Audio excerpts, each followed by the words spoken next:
And now some updates from Donetsk direction. So the last 24 hours on direct axis have been some of the most intense of the past several weeks.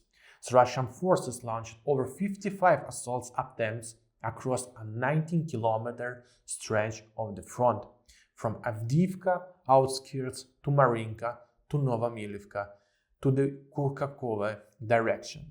So Ukraine responded with concentrated FPV drone strikes, counter-battery operations, and a reinforcement defensive position in key urban zones. But this is complete real-time tactical intelligence breakdown of everything that happened on Donetsk front in the last 24 hours. Before we conclude, I want to highlight something important. So the depth you are seeing here, sector by sector breakdowns, assault patterns, attrition analysis, tactical movements logs, comes from high-level satellite confirmed geolocations and frontline analytics. So this is the level of reporting mainstream media simply does not provide. And how you already know, I have my private community in Discord, which I put the all-important things as real-time frontline updates, exclusive Donetsk tactical maps, and all more. Daily situational summaries, breaking news, drone and artillery strike data, yearly warning analysis, and the weekly deep dive strategic reports. All this is available only for just less than $2 a day for professional grade intelligence. The link is in description. So Avdiivka axis is the most violent section of the front. First, the Stepove and the railway line. Over the last 24 hours, Stepove experienced 7 separate Russian assault waves, attempts to bypass Ukrainian trenches to the destroyed industrial yards, continuous artillery calibration from the direction of Yasnovata. Russia attempted to push Ukrainian forces away from the railway embankment and the northern access routes to Lastochine.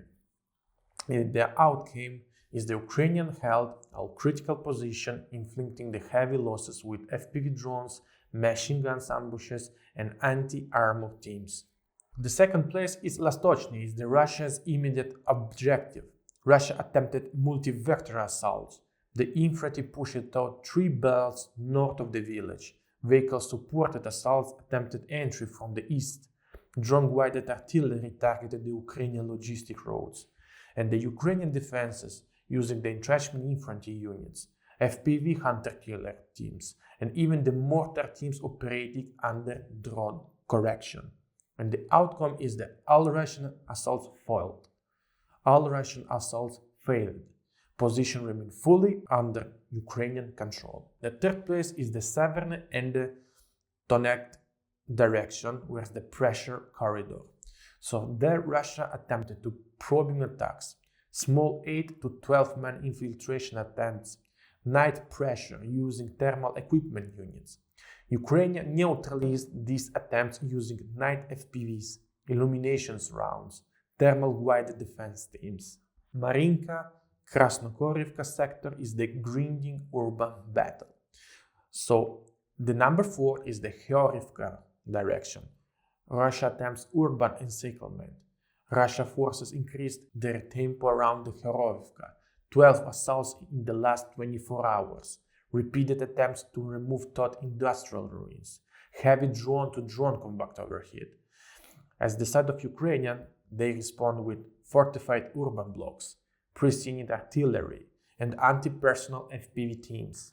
And Russia in this case gained no confinement ground. Krasnokorivka, the fight for the heights. This area is tactically decisive because of the elevation overlooking Marinka, Kurakovka highway. So there Russia attempts the flanking attacks, mortar-guided infantry pushes, heavy lanced activity targeting Ukrainian artillery. Ukraine countered with precision counter-battery strike, electronic warfare blocking Russian UAVs, rapid deployment of infantry teams, and the outcome at the end is the front line unchanged despite Russian pressure. At the Novomilivka axis, Russia's highest casualty zone. So the direct assault on Novomilivka, it saw some of the heaviest Russian infantry losses in the weeks. So in last 24 hours, 20 plus Russian assault groups rotated in. 6 failed mechanized pushes, 8 FAB glide bomb strikes, multiple Lancet strikes against Ukrainian vehicles, and Russian infantry attempted to attack Todd collapsed residential street 3 lines south of the settlement, the Western Raven system, as Ukrainian response with deployed large quantity of FPV drones, pre-sighted artillery strike, and trench defense in depth. As the result, Russia advanced a few meters but suffered extremely high attrition. Kurakhove axis is the Russia test the Western Donetsk line. So the number 7 we have the Pobieda, small but key pressure point. So Russia forces tested Ukrainian defense using 3 infantry reconnaissance assault, drone surveillance team, mortar shelling, and Ukraine destroyed 2 Russian assault groups and several Russian drones. No territorial change at all. At A place we have the Vuhledar direction, renewed like drone air heavy activity. So increased Russian drone, FPV, targeting for artillery and even the reconnaissance drones. Ukrainian defense struck Russian ammo depots, drone launch site and the troops concentration. Let's go to the big point of the last 24 hours, what these events mean collectively. First, Russia is escalating tempo across all Donetsk sectors. Ukrainian drone dominance remains decisive. No Russian breakthrough anywhere. Russian infantry loses extremely high, and the artillery dwells intensifying in every sector. This is attrition warfare at the maximum tempo. The next 24 to 80 hours, based on current activity, we will notice the continued Russian pressure, especially near Lastochanska, Krasnokorivka and Novomilivka. Expect more glide bomb strikes, particularly around urban ruins Ukraine is using for cover, increasing drone warfare, both sides preparing nighttime FPV operations. Increasing the drone warfare because both sides are preparing nighttime FPV operations. And no indication of breakthrough. Ukrainian positions are holding firm. And that is the full extended tactical intelligence update for the last 24 hours on the next directions.